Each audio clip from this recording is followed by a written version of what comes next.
Hello friends, जय हिंद, जय भारत।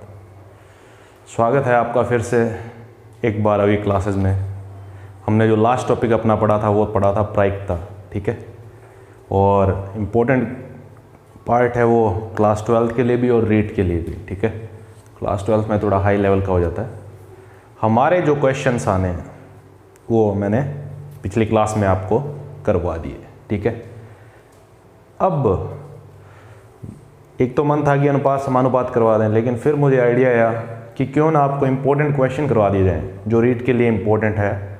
तो मैंने आज 10 ऐसे क्वेश्चन निकाले हैं जो आपके तैयारी में वो वाला बाण होंगे जो सीधा निशाने पे जाके लगेंगे। यानी इतने अच्छे क्वेश्चंस हैं कि पेपर में आपको हो सकता है कि इनमें से एक मिल जाए, ठीक है। बीच बीच में आपको दरवाजे की भी आवाज़ आ सकती है क्योंकि आपको पता है बारिश का मौसम है। अब 10 इम्पोर्टेंट क्वेश्चन मैंने जो छांटे हैं वो सिर्फ 2 यूनिट के लिए हैं। अभी दूसरी और तीसरी यूनिट के क्वेश्चंस नहीं लिए गए हैं, वो नेक्स्ट पार्ट में लिए जाएंगे क्योंकि थोड़ा वीडियो बड़ा हो जाता है और फिर आप देखने की जगह स्किप करते जाते हैं, मुझे पता है। लेकिन ये अच्छी बात है कि आप मुझे वॉच टाइम अच्छा दे रहे हैं। जो भी बंदे देख रहे हैं, जो भी शिक्षक शिक्षिकाएं देख रही हैं, बहुत अच्छे से देख रही हैं, तो धन्यवाद उनका। ऐसे ही आप हमारे वीडियो को प्यार देते रहें। लाइक, शेयर और सब्सक्राइब करना ना भूलें भाई। लोगों को बताएं कि ऐसे कोई क्लास है अपने, ठीक है। और हमारे सब्सक्राइबर बढ़े 400 की, और अगर सर अब हम पास में जा रहे हैं, ठीक है। Thank you. तो अब वो 10 सवाल जो मैंने उठाए हैं किस किस से। एक तो आपको पता है क्लाम क्लासेज है सीकर, उसका एग्ज़ाम हुआ था, है ना, मेजर टेस्ट। तो उसमें से 1-2 क्वेश्चन उठाए हैं। 1-2 उत्कर्ष के कोई क्वेश्चंस हैं। क्लाम क्लासेस है आपने सुना होगा, डोटासरा सर हैं शिक्षा मंत्री, उनके पुत्र की हैं। अब हैं या नहीं है पता नहीं, आरएस बने उसके बाद, लेकिन है उनके पुत्र की, ठीक है। तो इम्पोर्टेंट क्वेश्चन है और एक आधा क्वेश्चन माध्यमिक शिक्षा बोर्ड से लिया है और 5 मैंने खुद ने ढूंढे और, ठीक है। ये जो क्वेश्चंस थे अदर क्लासेस के वो मेरे पास सॉल्व होने के लिए आए थे, तो मुझे अच्छे लगे तो मैं आपको करवा रहा हूँ, ठीक है। ये इसलिए भी बता रहा हूँ कहीं कोई कॉपीराइट ना लगा दे। Question number 1। अब हम स्टार्ट करेंगे पहले यूनिट 4 से। इसके मैंने सिर्फ 3 सवाल लिए हैं। यूनिट 4 कौन सी है पता भी है ना, सांख्यिकी, प्रायिकता, वो वाली। बहुलक, माध्य, माध्यिका, वक्र वाले प्रश्न कम लिए गए हैं अभी। अब पहला प्रश्न आपका है कि एक पासे की 3 उछालों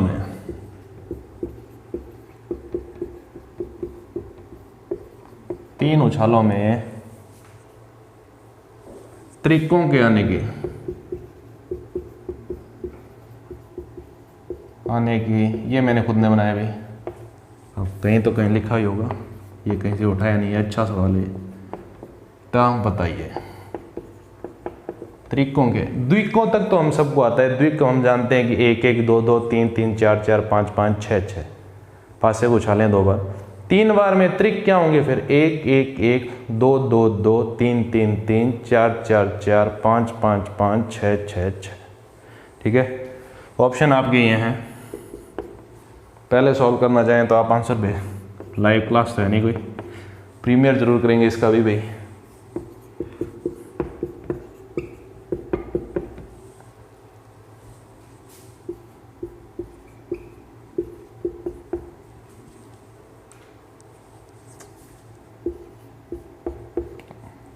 आपको उत्तर बताना है। उत्तर बताइए। उत्तर आपका ये है भाई, बी। अब इसका सॉल्यूशन तो देंगे ना भाई। पासे को कितने बार उछाला है मैंने? 3 बार। मैंने कहा था, आपको याद होगा, कि अगर आपको कुल अवयवों की संख्या यानी कुल घटनाएं निकालनी हो किसी प्रयोग में तो क्या सूत्र होता है?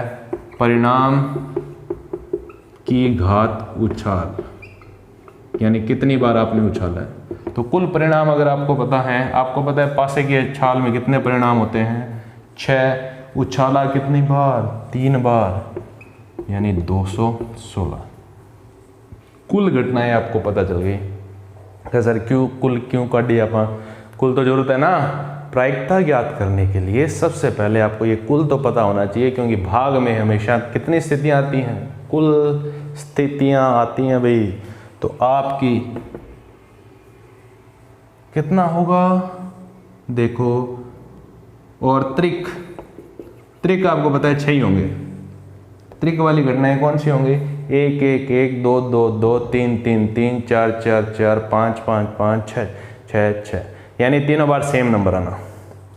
तो 6, तो प्रायिकता 6/200, कुल स्थितियां अनुकूल स्थितियां बटे अब 6 से भाग दो तो 1/36। अब ये भी अच्छा लग रहा है, ये भी अच्छा लग रहा है, ये मैंने अपनी ओर से एक्स्ट्रा डाल दिया भाई। कई बार ऐसा होता है ना कि आपके पास टाइम नहीं हो तो ओ अलग लगा कहीं ना कर देना ऐसे, ठीक है।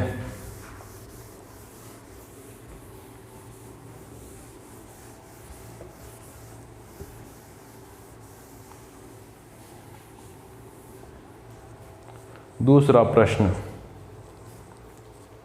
प्रश्न इसमें है, ये बहुत अच्छा सवाल है भाई। इसके जैसा सवाल हमारे फर्स्ट ग्रेड के पेपर में आया था, ठीक है, और लेवल यही होता है सेम ही, और गजब का सवाल है भाई, और मेरा गलत हुआ था मतलब ऐसा था, आंकड़ा बदल दिया बस मैंने। प्रत्येक आंकड़े में यदि 2 जोड़ा जाए तो बहुलक पर प्रभाव, हमारे माध्यिका का आया था, सेम सवाल था, बहुलक पर प्रभाव पड़ेगा।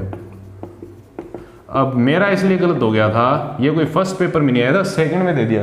अब मैं कह रहा इतना इजी क्वेश्चन कैसे हो सकता है। क्वेश्चन ये था कि प्रत्येक आंकड़े में यदि 2 जोड़ा जाए तो माध्यिका पर क्या प्रभाव पड़ेगा। देखो माध्यिका और बहुलक पर सीधा सा प्रभाव पड़ता है कि, सॉल्यूशन तो मैं बता रहा हूं, ऑप्शन पहले लिखता हूं, हाँ क्वेश्चन है ना इसलिए। पहला, बहुलक नहीं बदलेगा,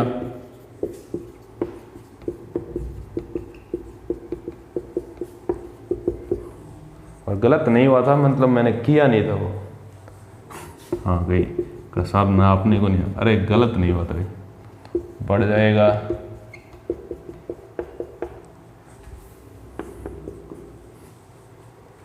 दो बहुलक प्राप्त होंगे, ये अच्छा ऑप्शन भी।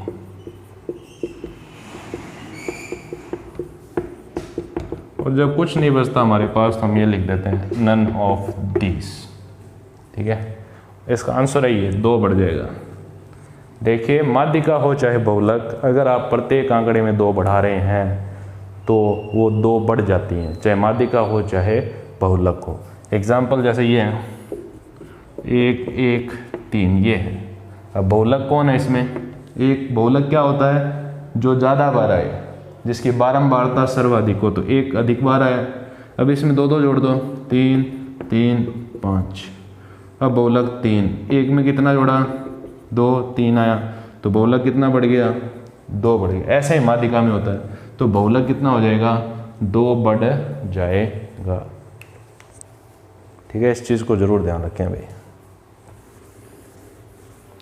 और मैंने ये किया नहीं, मैं गया फर्स्ट ग्रेड के सेकंड पेपर यानी जो मेन पेपर है मैथ्स का, उसमें कैसे आ गया ये सवाल, यकीन नहीं हुआ। और कई बार ऐसा होता है ना कि ये सवाल कैसे दे दिया, तो ऐसा हो सकता है कि इजी क्वेश्चन भी आ जाए और आप कहीं यार वो तो पॉसिबल को नहीं आना। क्वेश्चंस लिखे हुए क्यों गिर रहे हैं भाई। क्वेश्चन नंबर 3 इसमें, हाँ भाई पाई चार्ट अगर हम नहीं लिखे हैं तो फिर ये यूनिट तो अधूरी है। हर बार आते हैं पाई चार्ट,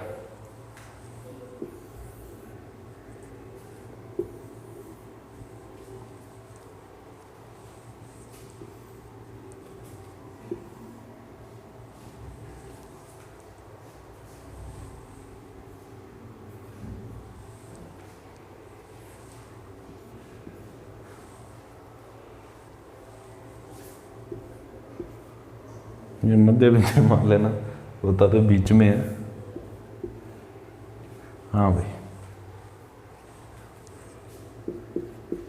108 डिग्री सीमेंट को दिया है, ठीक है, और 90 डिग्री दिया है। अगर ये आएगा तो इसके 2 क्वेश्चन आते हैं और बहुत ही फायदा है अपने, इससे इजी कुछ नहीं होता है। ये ईंटों को दिया है, ईंटें लिखते हैं, ईंट। अरे भाई सही लिखी जा, कहीं मारे को कोई लकड़ी। हाँ मैं कुछ अलग ही पढ़ रहा था। 60 डिग्री, ये वर्ड ही कंफ्यूजिंग है। लकड़ी कितना डिग्री है भाई तुम? 50 है क्या?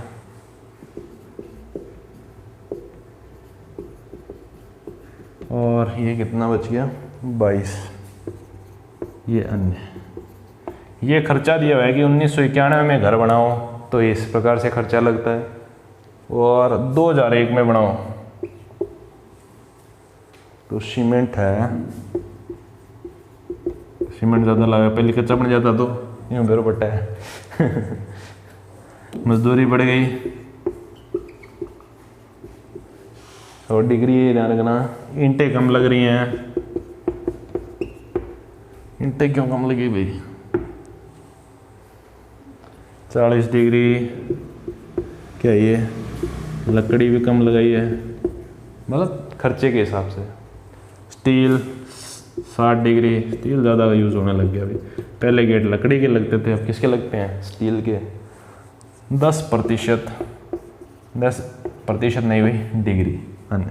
क्वेश्चन ये है, एक ही लिखा है मैंने, इसमें 2 थे वैसे, कि 1991 में सीमेंट पर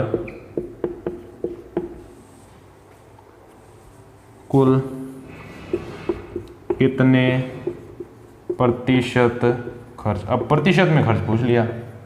अब आपको एक लाइन याद रखनी है। ऑप्शन दे रहा हूं पहले। ऑप्शन ए है 18, बी 30%, सी 48%, डी 60%। ठीक है। ऑप्शन 1991 में सीमेंट पर कुल कितना खर्च हुआ। सीमेंट पर डिग्री में तो दे रखा है। आपको एक चीज़ ये याद रखनी है इस प्रकार के प्रश्नों में, कि जो 360 डिग्री होता है ना, वो होता है 100% के बराबर। डिग्री को प्रतिशत में बदलना हो तो ऐसे लिखें, डिग्री से परसेंटेज, तो 360 100। अगर परसेंटेज को किस में बदलना हो? डिग्री में, तो आपको 100% बराबर क्या याद रखना है? 300। बात एक ही उल्टा पुल्टा लिखना है, आंसर निकालना है। इसलिए तो आपको ये जरूर याद रखना है कि 100% कितने डिग्री के बराबर होता है? 100% 360 डिग्री। आपको पता है एक चक्कर 360 डिग्री का ही होता है। तो इस हिसाब से 360 डिग्री कितने के बराबर है? 100% के। तो 1 डिग्री कितने के प्रतिशत बराबर है? 360 डिग्री के। हमें 1991 के सीमेंट का प्रतिशत खर्च बताना है गांव वालों। तो कितना डिग्री है? 108 डिग्री। तो 108 का गुणा कर दो 36, 10 तिया 3 × 10 यानी 30%। कितना आएगा? 30%। कोई भी क्वेश्चन पूछा जा सकता है, मैंने नॉर्मल उठाया, थोड़ा जानकारी हो जाए आपको। अब ऐसे ही पेपर का सिलसिला जारी रहेगा, टेंशन लेने की कोई ज़रूरत नहीं है। हो सकता है कि हमारे YouTube चैनल से सारे सवाल आ जाएं और फिर फंस ना जाओ आप। अपा ढाई जी आ जाए। तो ऑप्शन हो गया बी 30%। बी है ना? बी 30, बी था 30, बी था या ए था? बी 30%। अब ये तो हो गई यूनिट 4, 3 क्वेश्चन लिए मैंने। अब आती है यूनिट 1, 6 सवाल आएंगे, और अगर भिन्न उसमें डाल दें तो 7वां भी उसका है। वैसे भिन्न को सेकंड यूनिट में डाला गया है, और भिन्न एक ऐसी चीज़ है जो प्रत्येक क्वेश्चन में बनती है। अब यूनिट 1, क्वेश्चन नंबर 4। पहले ये चीज़ आपने बहुत कम पढ़ी होगी भाई, इसमें मैं सारी चीज़ें एक्सप्लेन कर दूंगा। आपने यहाँ गुणा पढ़ लिया होगा, प्लस पढ़ लिया होगा, माइनस पढ़ लिया होगा, भाग नहीं पढ़ा आपने। ये देखो ऑप्शन ए 2, बी 4, सी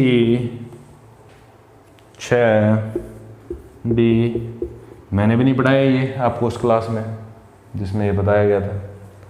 तो सर ये कैसे होगा, यहाँ प्लस हो तो। अब आपको नियम बता देते हैं। जब आपके यहाँ प्लस होता है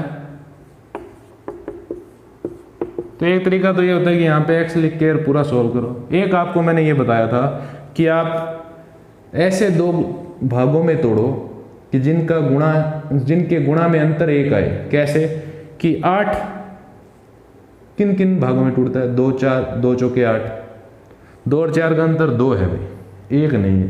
ठीक है, तो 8 प्लस है तो आगे वाली संख्या देखो 9 3 3 9, कोई ऐसी संख्या नहीं मिल रही, जोड़ा नहीं मिल रहा जिनका अंतर 1 हो और गुणा 9 आए।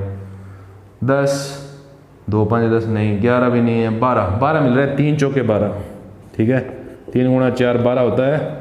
और ठीक है, तो इसका जो आंसर आएगा वो 3 व 4 के बीच होगा। ठीक है, प्लस है तो 3 व 4 के बीच। प्लस हो तो आगे वाला देखा जाता है, या फिर यहीं टूट जाए। जैसे यहाँ मैं 6 ले लेता और लगातार 6 चल रहे हैं प्लस में 100, तो इसका टुकड़ा हो जाता 2 गुणा 3 यही हो गया। तो इसका डायरेक्ट उत्तर क्या हो जाता 3, क्योंकि यहाँ पर क्या है प्लस। माइनस होता तो यहाँ पे 2 गुणा 3 उत्तर क्या हो जाता 2। का सर यहाँ 8 होता और माइनस के चिन्ह होते तो क्या फर्क पड़ता। अब पीछे वाली संख्या ऐसी देखो, 7 नहीं टूटेगा, 6 टूट रहा है, 2 गुणा 3, तो इसका उत्तर होता 2 व 3 के बीच। ये आपको पिछली क्लासेस में बता रखा है मैंने, अगर आपको नहीं हो तो आप जाके वहाँ देख लेना, पूरा वीडियो पूरा समझा रखा है, यहाँ ब्रीफली बताया आपको। यानी माइनस है तो पीछे वाली संख्या देखो या वो खुद टूट रही है, ऐसी संख्या ऐसा जोड़ा तोड़ना है जिनका गुणा करने पर तो वो संख्या है और अंतर उनका कितना हो 1। लेकिन और फिर आपको ये भी बताया कि 8 8 ये लगातार गुणा में ही हो तो यही संख्या उत्तर होती है जो अंदर है, यानी 8 वापस आ गया।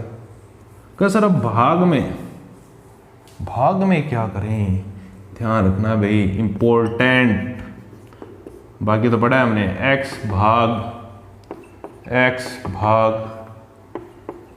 भाग डैश डैश डैश। ठीक है, तो इस प्रकार का अगर कोई क्वेश्चन आ जाए तो इसका आंसर होता है x की पावर 1/3। ठीक है, तो इसका आंसर होगा 8 प्लस भाग है भाई लगातार हो, तो इसका होगा 8 की पावर 1/3 यानी 2। ऑप्शन है ए। तो ये ध्यान रखना इंपॉर्टेंट है भाई। उत्तर क्या होता है इसका, ये क्वेश्चन बहुत ही कम जगह मिलता है भाई, ढूंढ के लाया हूँ मैं, ये वास्को डी गामा की तरह खोजा है मैंने आपके लिए, यूट्यूब पर भी बहुत कम मिलेगा।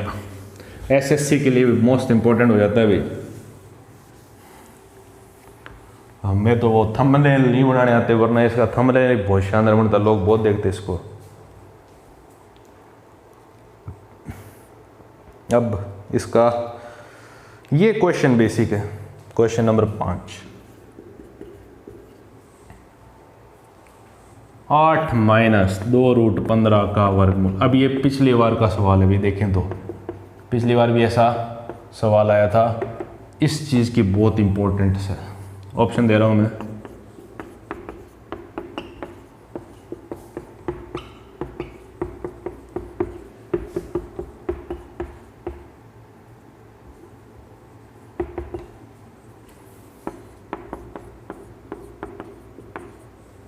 इनमें से ऑप्शन बताओ। ऑप्शन है ये सही।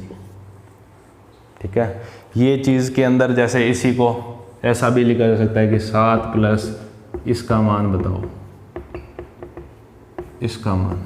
ठीक है, वो सॉल्यूशन में पूछ सकता है। पिछली बार ऐसा ही सवाल आया था कि ये चीज़ तो हमें पता होनी चाहिए कि एक रूट वाली जो ये ऐसी संख्या आती है उसका वर्गमूल कैसे लें। पिछली बार इसको ऐसा दिया होता और यहाँ पे कोई संख्या थी, वो 16 होके इसके अंदर जुड़ती और फिर इसका रूट कोई 3 उत्तर आया होगा, शायद मेरे याद आ रहा है। ऐसा नहीं आया तो देख लेना, पिछली बार एक सवाल आया था।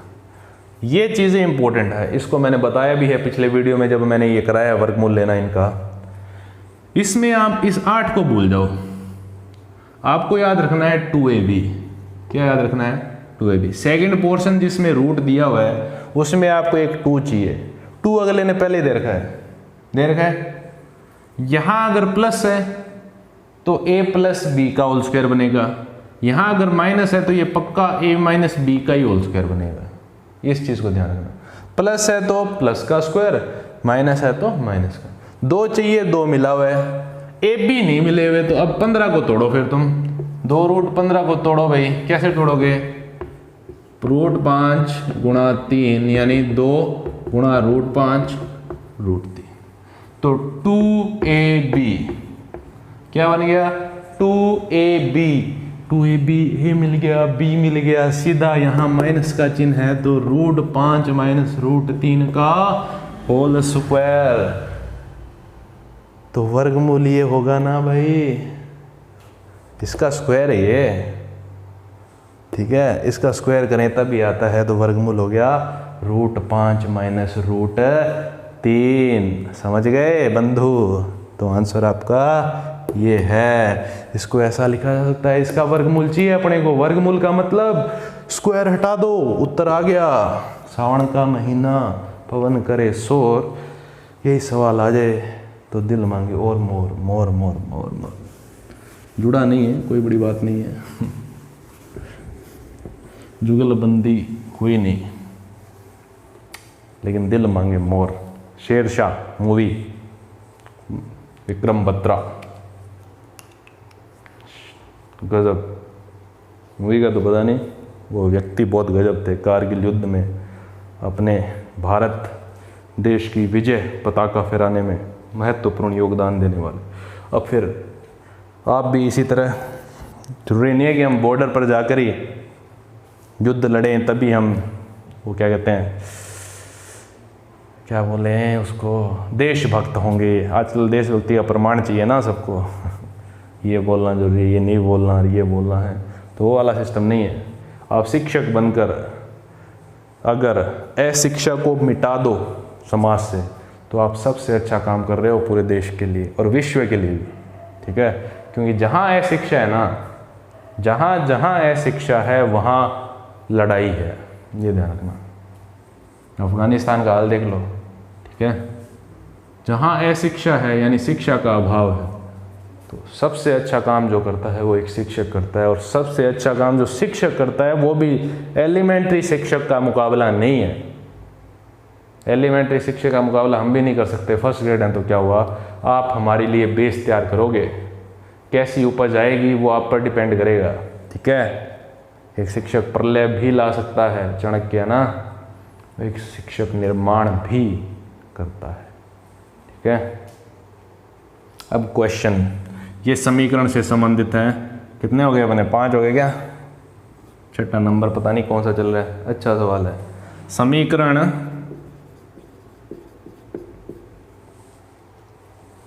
kx माइनस वाई बराबर 2 तथा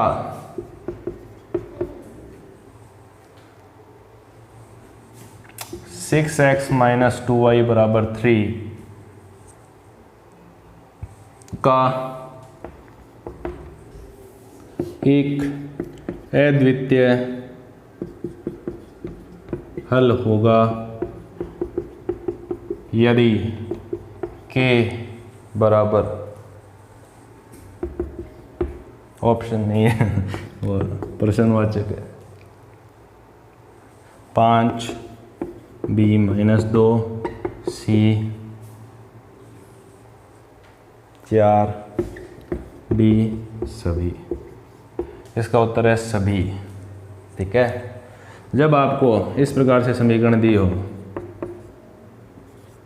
सॉल्यूशन बता रहा हूं,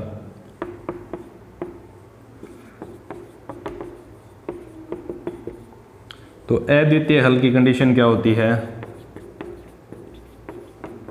इस प्रकार में गुणांकों के आधार पर होता है a1 बटे a2 बराबर नहीं होना चाहिए b1 बटे b2, बराबर नहीं होना चाहिए।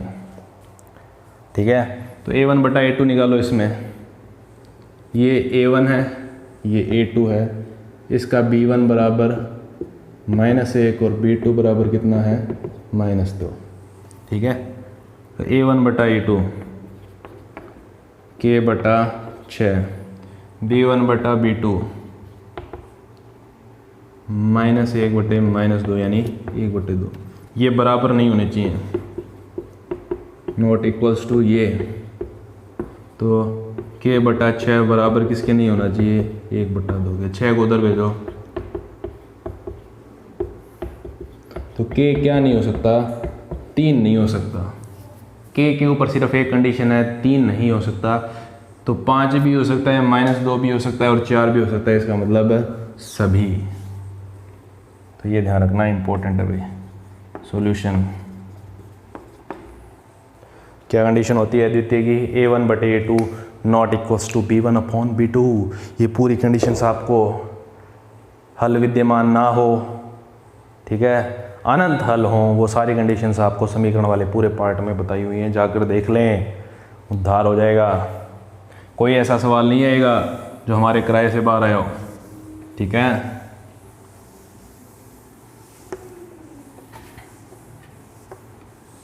आप तो बस मेहनत करते जाइए और हमारा साथ देते जाइए, हम ऐसे ही आपके लिए मेहनत करते जाएंगे।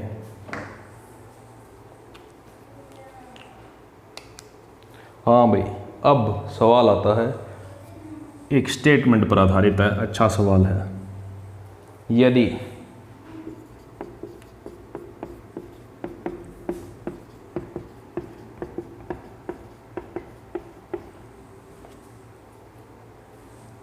एक वर्ग है,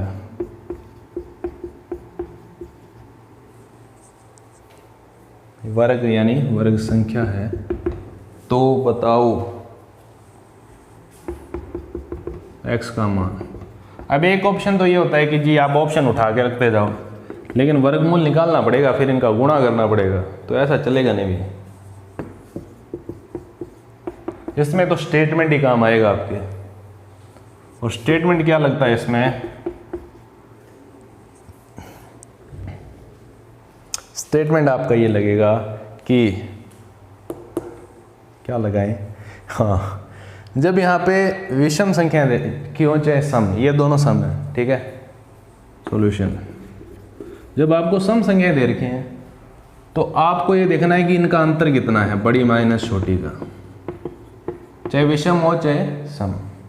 इनका अंतर देखा, अंतर आया 2, ठीक है, चाहे विषम हो चाहे सम। और जो अंतर आए उसका आधा कर दो, कितना उत्तर आया 1, तो उत्तर 1 आपका। तो आपको क्या स्टेटमेंट याद रखना है कि सम और विषम संख्याओं का गुणा में से बड़ी में से छोटी को घटाओ, ठीक है, जो अंतर आए उसका आधा कर दो, और जो आ गया वही आपका उत्तर है। जोड़ने पर वो पूर्ण संख्या यानी पूर्ण वर्ग संख्या बनाएगा। यानी दो सम संख्याओं का यहाँ अंतर का आधा ही आपका उत्तर होगा। यहाँ विषम हो तो भी, सम है तो भी, ये याद रखना भी। ये लाइन आपको दिमाग में रखनी है कि दो सम संख्याएं हों चाहे विषम संख्याएं, उनके अंतर का आधा जोड़ने पर वे जो गुणा हो रही हैं पूर्ण वर्ग संख्याएं बनती हैं। क्या सर वो पहले से पूर्ण वर्ग हो तो 0 जुड़ जाएगा भाई।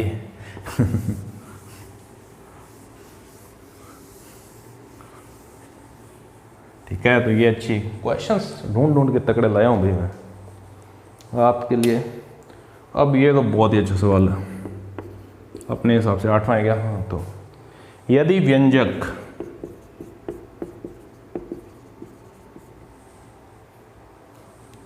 x² बटे y², और जिसने ये सवाल बनाया अच्छा बनाया है। ऑप्शन और भी टिपिकल किए जा सकते हैं इसके, पूर्ण वर्ग है।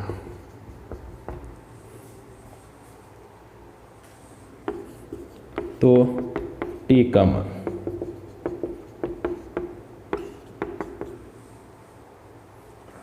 +-1 +-2 0 +-3 ये, ठीक है। सॉल्यूशन करते हैं। आंसर इसका ये है, मैंने खुद ने निकाला है भाई, कहीं से देखा नहीं है।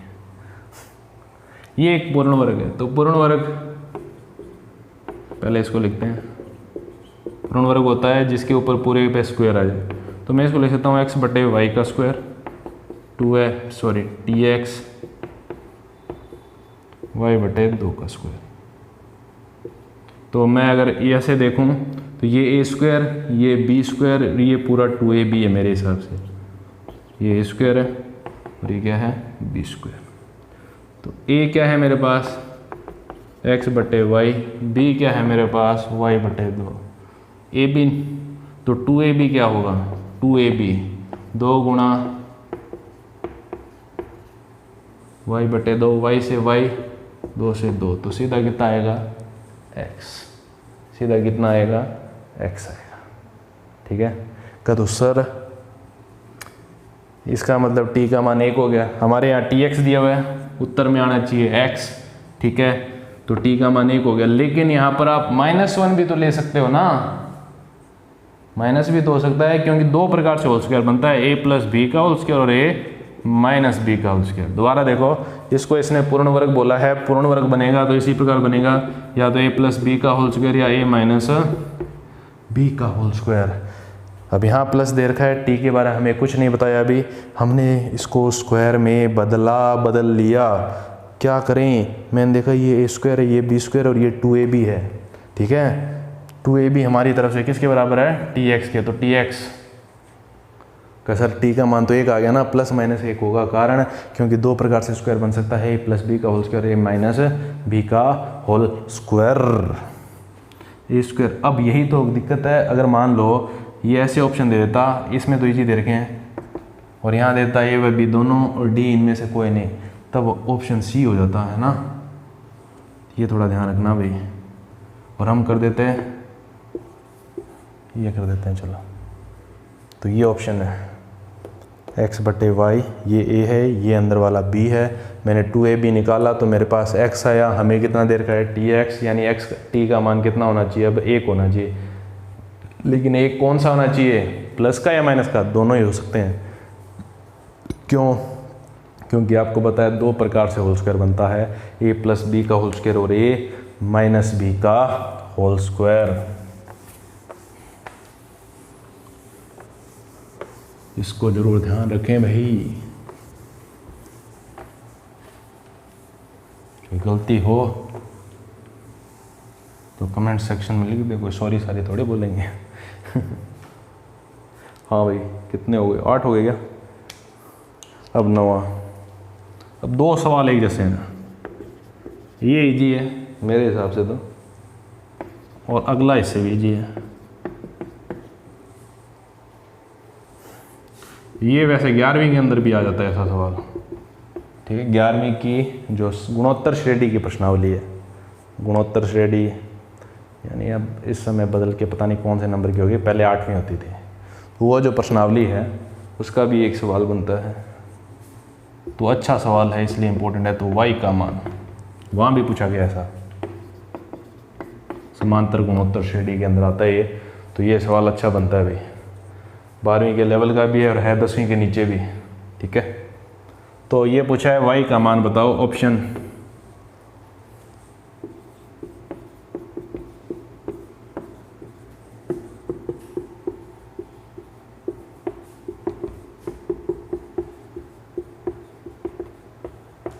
कोई मैंने बदला है कि नन ऑफ दीज, हाँ मेरे खुद के लिखे हैं तो मेरे याद हैं। मैंने अपनी तरफ से इनोवेशन किया है इनमें ऑप्शंस में, ठीक है। अच्छा सवाल है, मैंने खुद ने लिखा है ये, कहीं से ढूंढ के, किसी ऐप में भी आपको कॉपी किताब में मिल सकता है भी। सॉल्यूशन आंसर इसका ये है बी, ठीक है। कैसे, इस प्रकार के प्रश्नों में आपको ये बताया भी हुआ है, अपने k के बराबर रखा जाता है किसी संख्या के, तो यहाँ से a का मान निकाला जाएगा k⁴ क्योंकि आपको x हटाना है तो यहाँ पर 1/x घात लेनी पड़ेगी, या फिर आप इसको पूरा करना चाहें तो k तो a बराबर k की पावर 1/x, b की पावर y बराबर k, तो b इक्वल्स टू k की पावर 1/y, c की पावर z इक्वल्स टू k, तो c इक्वल्स टू k की पावर 1/z। समाप्ति की ओर यहाँ भी अपने एक ही सवाल रहा है, इसके बाद a, b और c। अब हमें निकालना है किसका मान, y का मान निकालना है। ये है क्या क्वेश्चन भाई? हाँ, अब हमें दिया गया हुआ है b² बराबर AC, गिवन है ये, इसका यूज़ करते हैं। तो b² यानी इसका स्क्वायर, k की पावर 1/y का होल स्क्वायर बराबर है AC, k की पावर 1/x, k की पावर 1/z। आधार समान हो तो घातें जुड़ती हैं, तय है ना। और ये होगी ब्रैकेट के बाहर पावर है तो गुणा में होगी, तो k की पावर 2/y बराबर आ गया k की power x plus z plus x लिख दो भाई, लघुत्तम ले। तो आधार समान है तो घातें भी बराबर, वज्र गुणा कर दो तो y का मान 2xz बटे x प्लस z। ये तरीका है। इस प्रकार के प्रश्नों में आपको बराबर में k लेना है। लेकिन जो नेक्स्ट क्वेश्चन मैं बताऊंगा आपको वो बहुत अच्छा है भाई।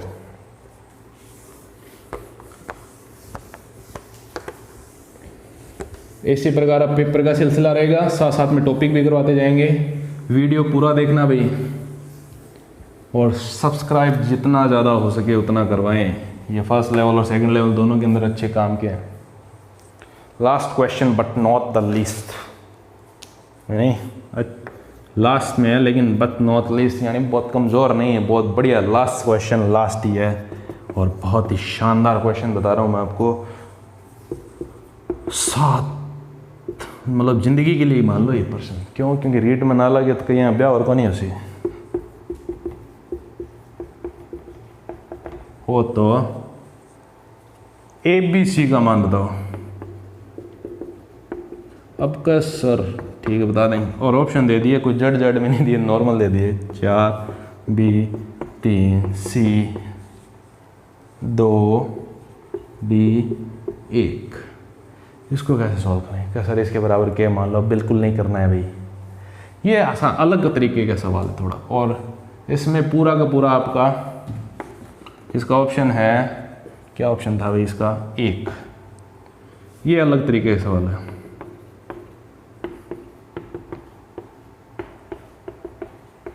तो सर 1 कैसे हुआ बताते हैं भाई। x का मान y के पदों में, y का मान z, z का मान x, लास्ट में y तक पहुंचेंगे अपने। देखो ये x का मान हम यहाँ रख देते हैं, इक्वेशन फर्स्ट, ये सेकंड, थर्ड। तो इक्वेशन फर्स्ट से किस में रखा? Equation third. तो z बराबर क्या हो गया? x का मान रखो y की पावर a, तो y की पावर a रख दिया, x का मान रखा है और इसकी पावर क्या है? c, तो z की वैल्यू हो गई y की पावर ac। बहुत गजब चीज़ है, ठीक है।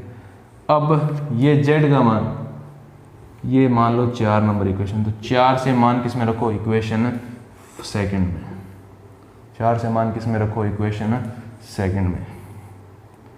तो y बराबर z का मान रखना है भाई, y की पावर ac की पावर b, यानी y की पावर abc। आपको पता है ना ये पावर गुणा होती है ब्रैकेट के बाहर। तो y आधार बराबर यहाँ 1, तो abc का मान कितना हो गया? 1। ये गजब का सवाल है, उससे भी अच्छा सवाल है। कि सर कैसे है? क्योंकि मुझे ऐसा लग रहा है इजी है, लेकिन सोचने पर ऐसा लगता है कि यार कैसे करें इसको, है ना। पहली बार में देखने पे ऐसे लगता है कि इसको k के बराबर रख लेते हैं, लेकिन वैसा नहीं करना है। ये समीकरण टू समीकरण चलेगा, x की पावर y की पावर a, y बराबर z बराबर। तो x का मान z, y के पदों में z का मान x, तो ये क्रम है यहाँ से यहाँ, यहाँ से ये पहली सी है, ऐसा चलना आपको। ये फूड चेन मान लो। तो पहले x का मान रखा, फिर घातांक में आ गए सवाल, y की पावर ac, z का मान फिर इसमें रखा, तो y आधार बराबर करने थे दोनों तरफ, abc का मान कितना आ गया? 1। ठीक है, इसी के साथ आज हमारे क्लास की समाप्ति होती है। 10 मोस्ट इम्पोर्टेंट क्वेश्चन मैंने आपके लिए लिखे हैं, ठीक है, और कैसे करने हैं ये आपको मैंने बता दिए हैं, इनसे जुड़ी बहुत सारी बातें भी बता दी कि कैसे निकालते हैं इनको, जैसे बड़ी बड़ी कोचिंग्स में बताते हैं। अभी हमारे वाली थोड़ी छोटी चल रही है, लेकिन शुरुआत हमेशा छोटे से होती है। अगर आपको क्लास अच्छी लगे तो इसको शेयर, सब्सक्राइब और लाइक करना ना भूलें। गर्मी बहुत है, गर्मी अब थोड़ी कम हुई है नौर में, थोड़ी सी बारिश होते ही नौर पूरा भर जाता है, ठीक है। लेकिन आप तैयारी करें और बेस्ट तैयारी करें, क्योंकि यही समय है आपके पास तैयारी करने का। हम इसी तरीके से आपके लिए यूज़फुल वीडियोस, यूज़फुल क्वेश्चंस यानी इंपॉर्टेंट क्वेश्चंस आपके लिए लाते जाएंगे। अब हम कल कोशिश करेंगे कि कोशिश क्या करेंगे, कल लाएंगे ही दूसरी और तीसरी यूनिट के 10 सवाल ऐसे लाएंगे। फिर परसों पहले, दूसरी, तीसरी, चौथी के 20 सवाल साथ में लाएंगे। यानी अब लगातार सवाल लाएंगे और जिस दिन मन हुआ उस दिन टॉपिक भी कराएंगे। अगर टॉपिक करना हो तो कमेंट सेक्शन में लिख दो कि सर टॉपिक भी कराओ, वरना क्वेश्चंस तो साथ में चलेंगे, ठीक है। और फिर टीचिंग मेथड को और ऐड करते जाएंगे और लास्ट तक आपको टीचिंग मेथड के कम से कम 400 क्वेश्चन करवा देंगे, 400। और 400 में से आपको 10 मिलेंगे, ज़्यादा नहीं मिलेंगे भाई, बहुत है 10, ठीक है। तो अब कृपा कीजिए, इसको आगे बढ़ाइए, चैनल को जितना आप आगे बढ़ाएंगे उतना ही हमें साहस मिलेगा। जय हिंद, जय भारत, शुभ रात्रि, सावन की हार्दिक बधाइयाँ।